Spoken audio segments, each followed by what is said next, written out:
মন্দিরের উদ্দেশ্যে ললিতা বিশাখা সুচিত্রা চম্পকলতা ইন্দুলেখা সর্বাগ্রে ললিতা যে রাধা গোবিন্দের সজ্জাকে দর্শন করছে, মূর্তি দর্শন করছে, অমনি আজ ললিতা বিশাখা রে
রাধা গোবিন্দের নিদ্রা ভঙ্গ হল না।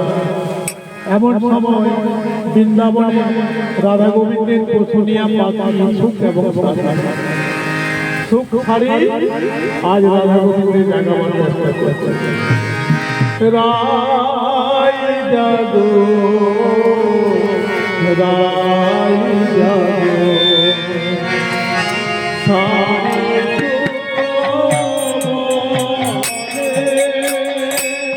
রায় জাগো রায় জাগো সারি সুখ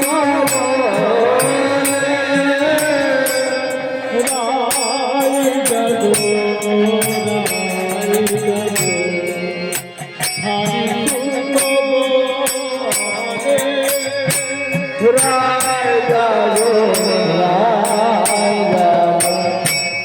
সারি সুখ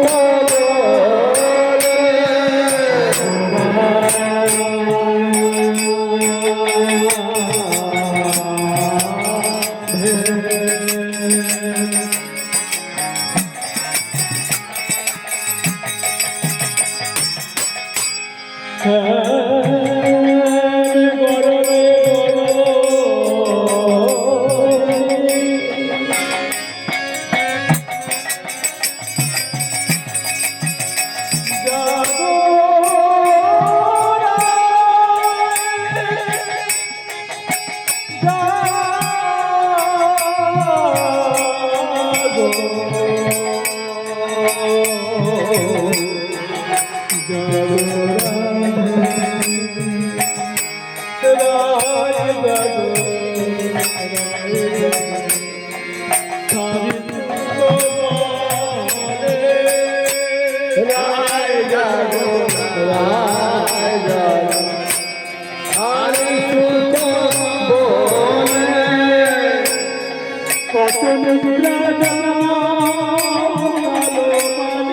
রাধা গোবিন্দ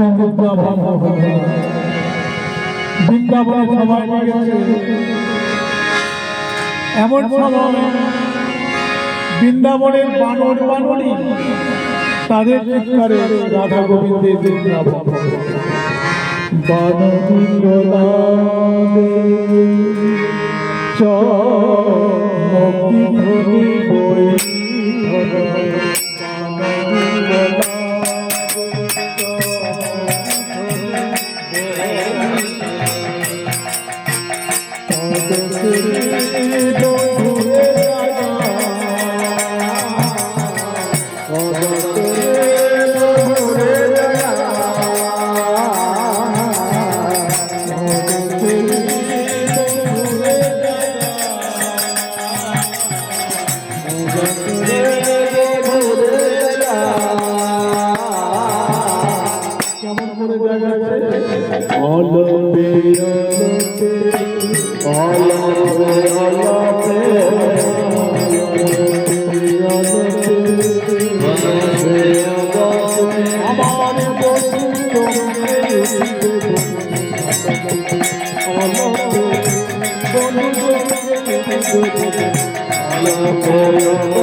গোবিন্দের আজ পদ সেবা করে রাধারানী সন্তর্পণে জাগাচ্ছে।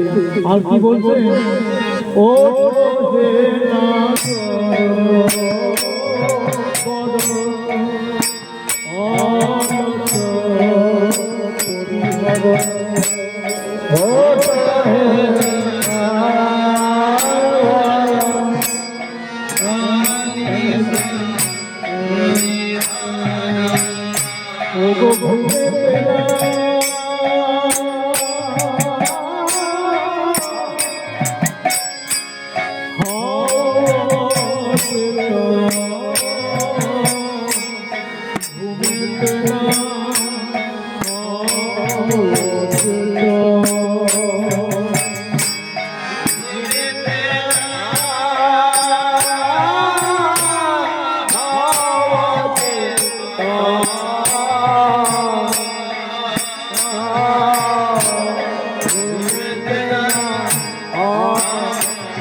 লোকে কাছে বলে কালকে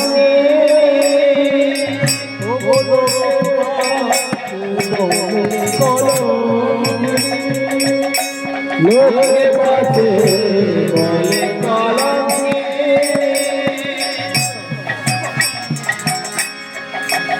আমার এই মনে বড়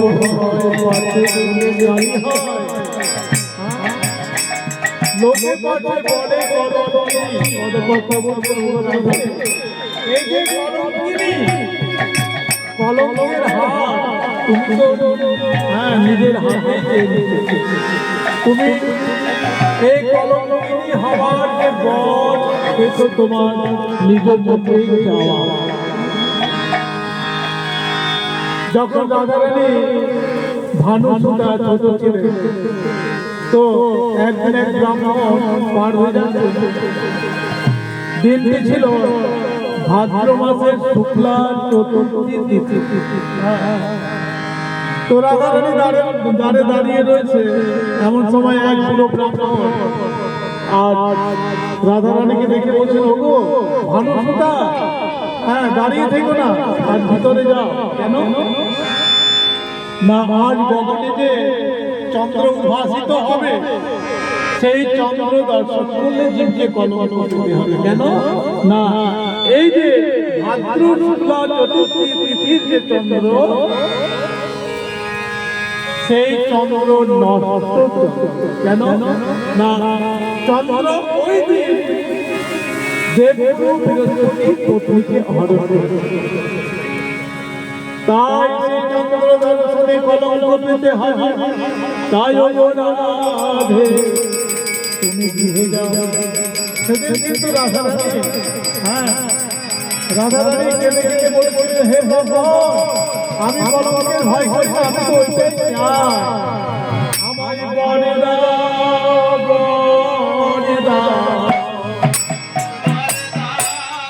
বনে দাও, আমায় বনে দাও, বনে দাও, আমায় বনে দাও। কৃষ্ণ কলঙ্কিনী বনে দাও, বনে দাও, কলঙ্কিনী বনে দাও, বনে দাও, জগতে ঘোষণা করে বনে দাও, বনে দাও, জগতে ঘোষণা করে বনে দাও, কৃষ্ণ কলঙ্কিনী বনে দাও,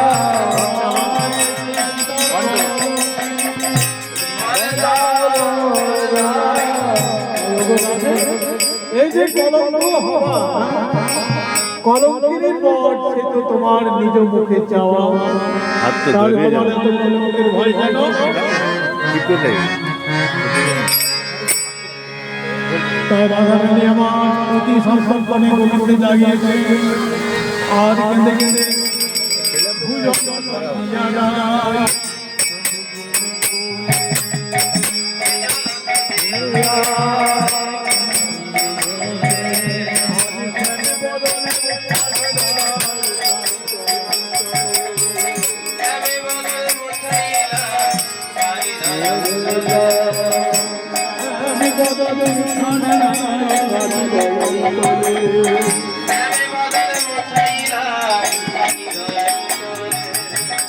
সুবাসিত বাড়ি দিয়া করায় পখালা, মৃদু মৃদু ভাষা কহিছে বলা। সুবাসিত বাড়ি দিয়া মুখ পখালা,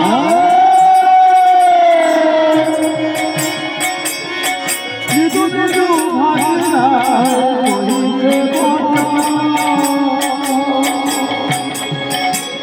প্রাণবন্ধু হে ও প্রাণনাথ আজ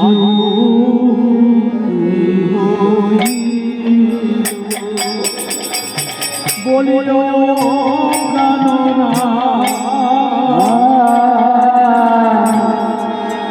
আজ হইল কেমন যাইব ঘরে। আমি ধরে ধরে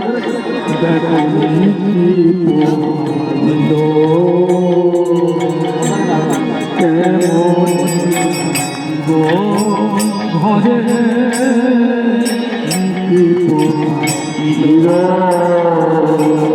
আমি কেমন করে গৃহে যাব, আমি গৃহে যাব, আমি কেমন করে গৃহে যাব, আমি কেমন করে গৃহে যাব। দেখো ভগবান আর কেমন করে গৃহে যাব,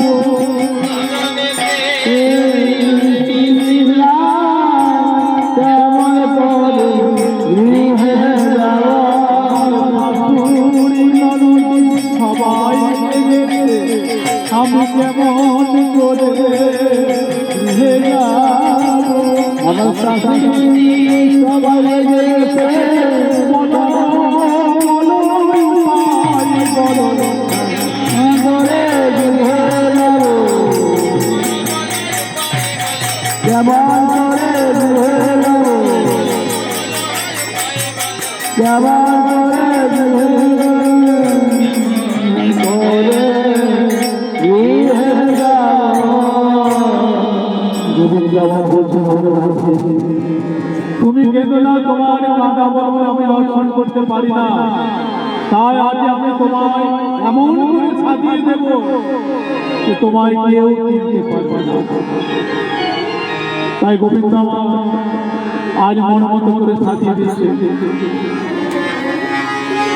হরি দয়াচরে রাই মুখ হরি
কত যতন করে সাজাবো কত যতন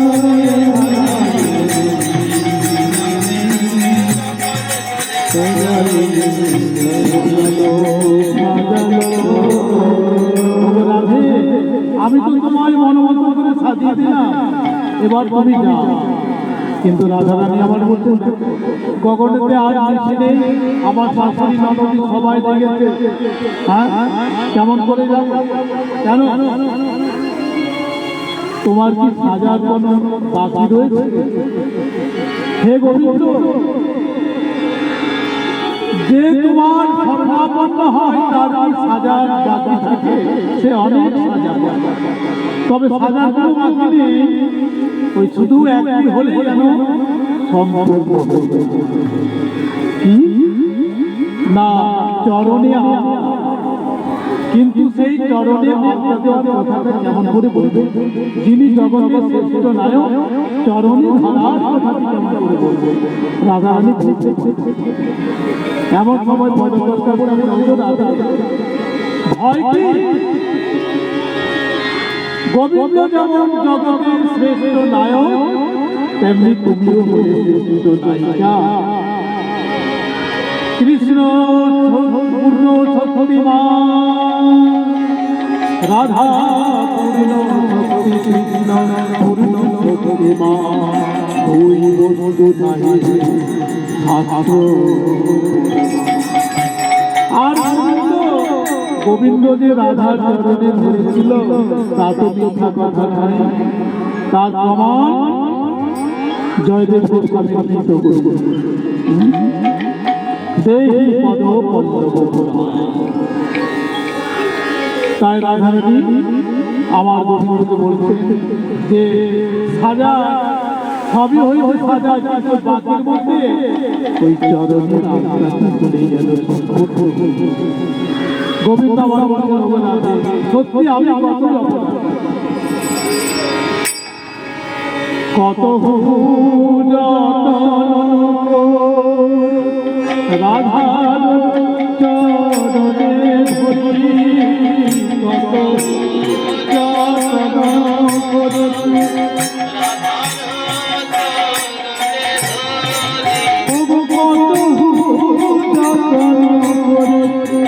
রায়ের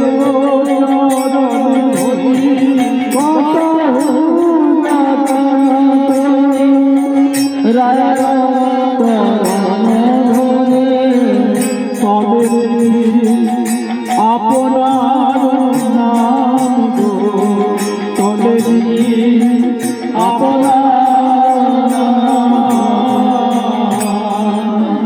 গোবিন্দ রাধারানীর চরণে আজ সুন্দর করে আল্লাহ পরিয়ে দিন। কিন্তু রাধা প্রাণ বধুয়া আমি কেমন করে চলো চলো আমার সঙ্গে চলো। অগত্যা গোবিন্দ আমার রাধারানীকে নিয়ে নিকুঞ্জ মন্দিরে গমন করলে। আর নিকুঞ্জ মন্দিরে দুজনের আলাপ করতে করতে গোবিন্দ আবার ওই বাঁশিটি রাধারানীর শয্যায় রেখে নন্দালয়ে গমন করলেন। বাঁশি পড়ে রইল কোথায়? না রাধারানী সজ্জার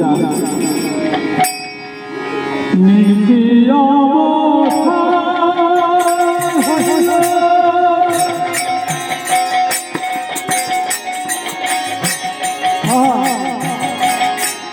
নীতি অবস্থা শ্রীরাধিকা গাতুলিল নীতি অবস্থা শ্রীরাধিকা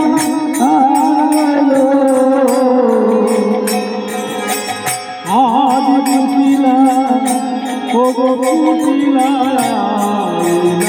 সেই ঘরে পুতিলা সেই ঘরে দেখিলা সজ্জাদ মাধে মুরলী দেখিলা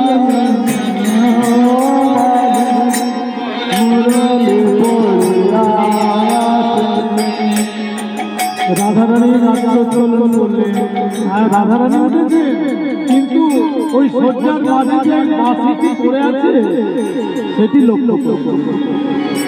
এমন সময় কুটিলা রাধারানী সজ্জার মাঝে এসে দেখি মেঘনা চাইতে জল, যার জন্য এত চেষ্টা সেই বাঁশিটি আগে হাতে নাতে ধরে হাতে নাতে ধরে হাতে নাতে ধরে অনেক চেষ্টা করে আজ যখন পেয়েছি ও বাঁশি তোমার ভাগ্য কিন্তু বড় কেন জানো? আমার নাম কুটিলা, আমি কুটি কুটি করব কুটি কুটি করব কুটি করব কুটি কুটি করব জগমাঝে রাখবো কুটি কুটি করব জগমাঝে কুটি কুটি করব বাম করে নখা ঘাটে কুটি কুটি করব বাম করে নখা ঘাটে কুটি কুটি করব বাঁশি রাধা বলে বাজবে না জগমাঝে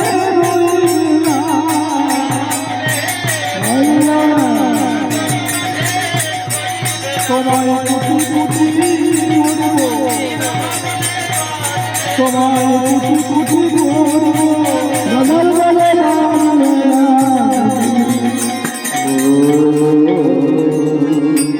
তাই কুটিরা সে বাঁশি নিয়ে বলে না এখন মাকে কি জানা ও মা মাগো এত হংকম্প হয়ে ডাকাডাকি করছো কেন? বলে দেখো যেবার আটে লোক জানে তা দেখিলাম দুনয়নে তুমি সখী বলো রাধায়, আর আমরা আমাকে তোমরা বলো কিনা বেশি ঝগড়া না। এই দেখো বাঁশি রাধার সজ্জার মাঝে বাঁশি পেলাম, জটিলা বলছে আচ্ছা ঠিক আছে বাঁশিটা এখন রেখে দে, আয়াম যদি আমি তখন আয়ামকে দেখাই। কিন্তু কুটিলা বলছে আমি একবার রাধারানীকে জিজ্ঞেস করি বাঁশি চিনি রাধারানীর কাছে ওরা কি নানাজি কি হয়েছে? বলি এই বাঁশিটি কার? বাঁশি রাধারানী যেন কিছুই জানে না। সে বাঁশিটি দর্শন করে রাধারানী বলছে ও কুটিলা আমি জানি আমি জানি আমি জানি ও বাঁশির কথা আমি জানি ও বাঁশির কথা আমি জানি বল কোথায় পেলে কোথায় পেলে বাঁশির কথা আমি জানি বল কোথায় পেলে কোথায় পেলে আমি জানি। ও বুঝেছি বুঝেছি বুঝি কেড়ে নিলি করুণে কেড়ে নিলি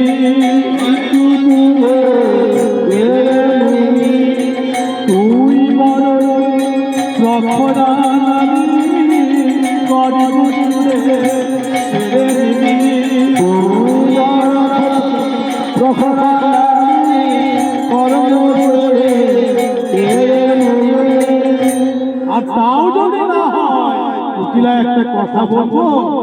কি কথা?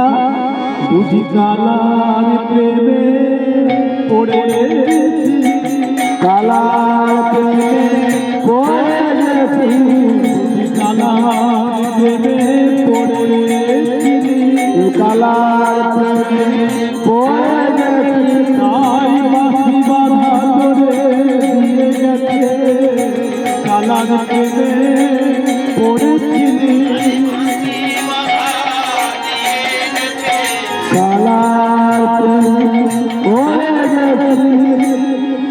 জটিলাকে দেখে বা তাদের কথা শুনে আমাদের মনে হয় তারা যেন কৃষ্ণ বিদ্বেষী, কিন্তু না, তারা বহির্জগতে বহির্ভাবে কৃষ্ণ বিদ্বেষী। কেন না? তাদের মনোভাব যে আমরা রাধাকে যত কাঁদাবো কৃষ্ণ তত নিকটে আসবে।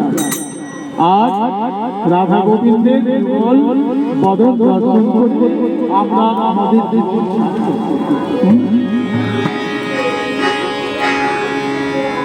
তাই রাধারানী বলছে, ওগো ননদী, এই বাঁশির কথা আমি কিচ্ছু জানি। হ্যাঁ, জানো না? বলি ননদী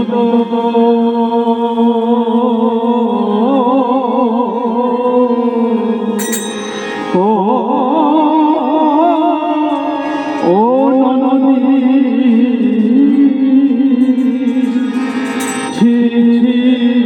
মিঠা পরের কথা বলিও,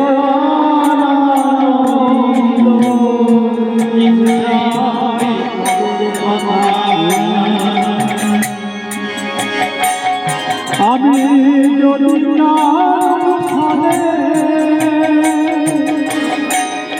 ননদী যদি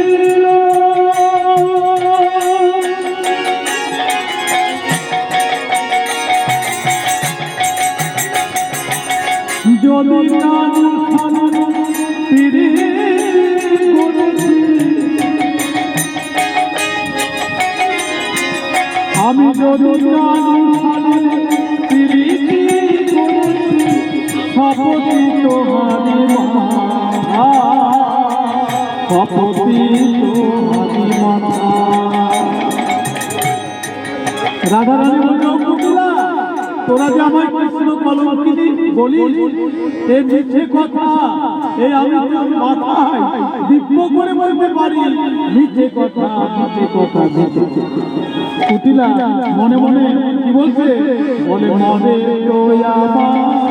ননদী মনে বড় ননদী বড়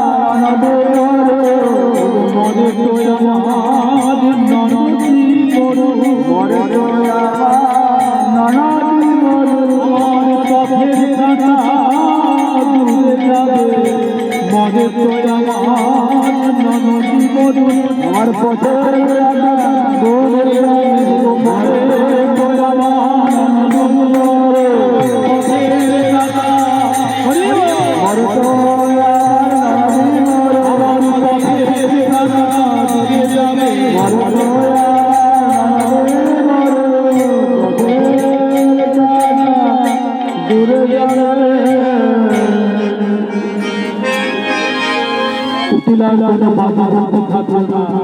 তার মাকে বলছে, মা গো, সেই বন্ধুর কথা শোনেনি, আজও শুনল না।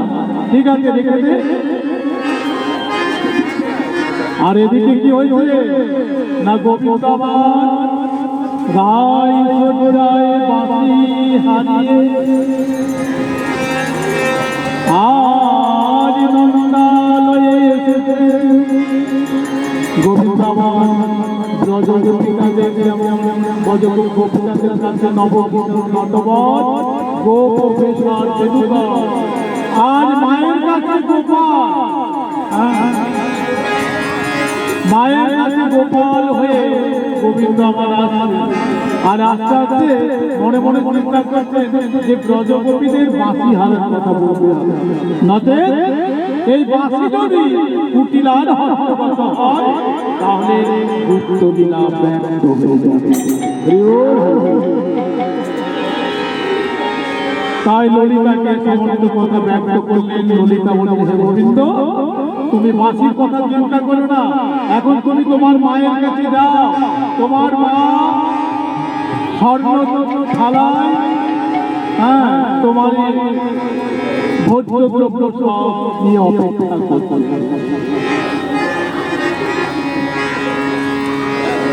গোপালকে দেখে আজ যশোমতী বলছেন, ওরে গোপাল, তোর একই হাল হয়েছে, একই অবস্থা হয়েছে।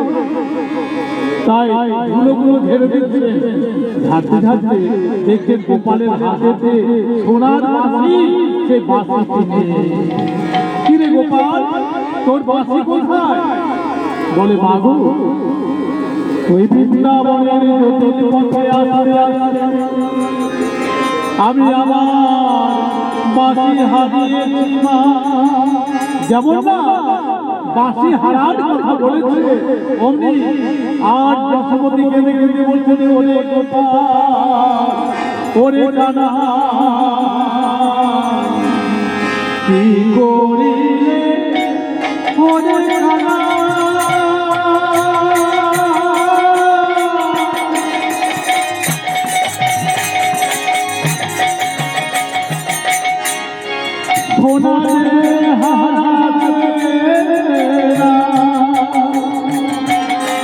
কি করিলে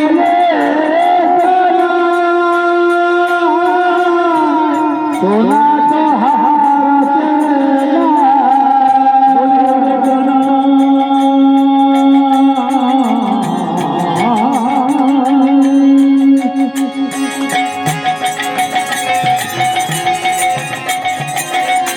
তুই আমার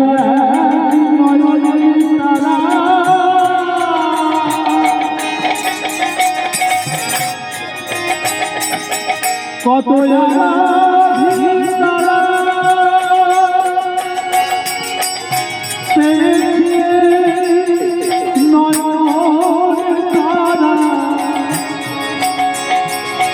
ওরে কানা,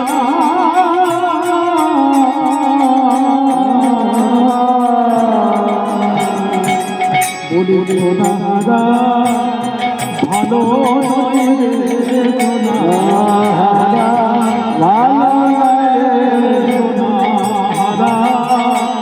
ভালো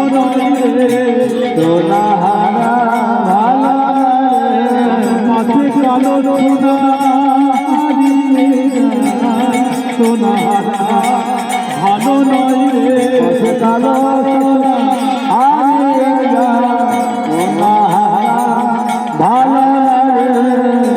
আমি ওই সামান্য সোনার জন্য চিন্তা করি না, কিন্তু আমি পাছে কালো তোর মতো কালো সোনা হারিয়ে ফেলি।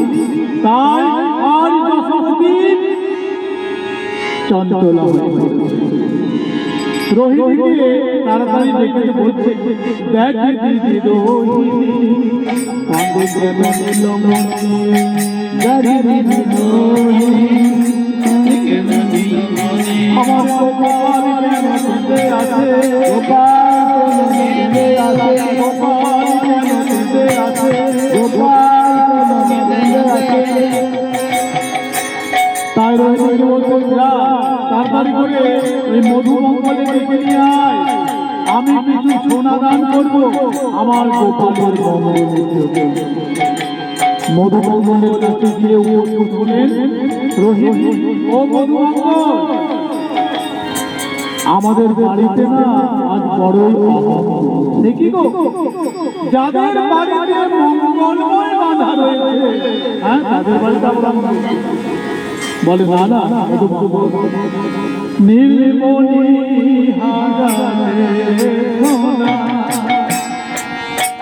নন্দরানী কাঁদে,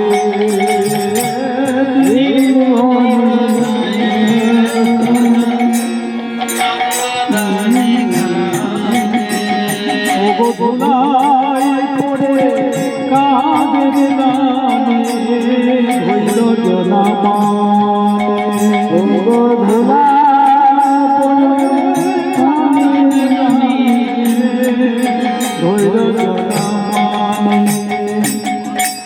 চলো চলো আমার সঙ্গে চলো, চলো চলো সঙ্গে চলো, চলো চলো আমার সঙ্গে চলো, চলো চলো সঙ্গে চলো।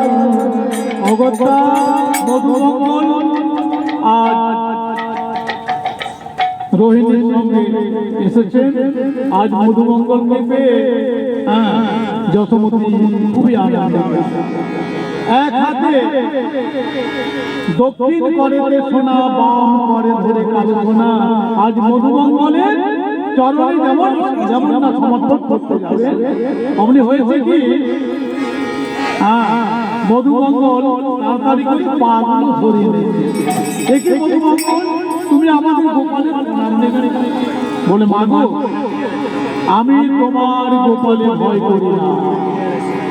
গোপালের উচ্ছিষ্ট খায়, উচ্ছিষ্ট খাওয়ায়, গোপালের কাঁধে জড়ি কাঁধে এ তো সত্য। কিন্তু ওই গোপালের মাথায় যে চূড়া আছে সে তো রাধা নামাঙ্কিত চূড়া। তাই চূড়াতে ঠেকে রে, চূড়াতে ঠেকে রে, চূড়াতে ঠেকে রে, চূড়াতে ঠেকে রে, রাধা নামাঙ্কিত চূড়া, চূড়াতে ঠেকে রে। ও রাধা নামাঙ্কিত চূড়া, চূড়াতে ঠেকে রে, রাধা চূড়াতে ঠেকে রে। সর্বশক্তি আছে বাধা, সর্বশক্তি আছে বাধা, সর্বশক্তি আছে বাধা, পথে চূড়াতে। আর যশোমতীর যেন শান্তি হলো না,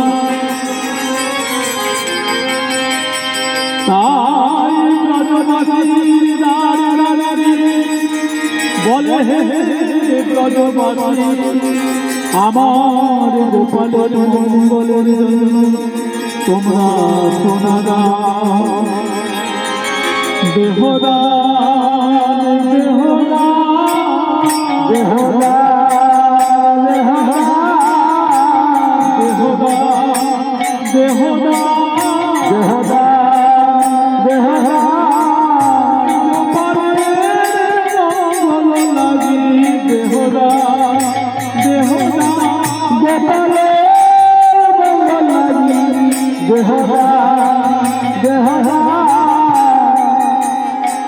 আর এদিকে কি হয়েছে না, রায় সজ্জায় বাঁশি পেয়েছে, এ নিয়ে ব্রজগোপীদের চিন্তার শেষ নেই। কারণ এই বাঁশি যদি একবার কুটিলার হাতে পড়ে তাহলে রক্ষা নেই। বাঁশিকে কুটি কুটি তো করবে আর গুপ্ত লীলা হয়ে যাবে। এমনি যখন সবাই চিন্তা করছেন এমন সময় অঘটন ঘটনে পড়ে ওঠে মহামায়া।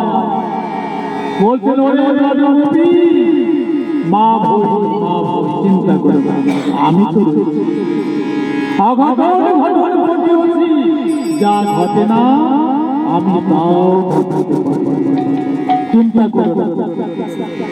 তখন যোগ মায়া মায়ার দ্বারা বন্দি চির দিল, আর যোগ মায়া মায়ার দ্বারা বন্দি চির দিল, আর ব্রজগোপীর খোঁজার মাঝে বন্দি দিল,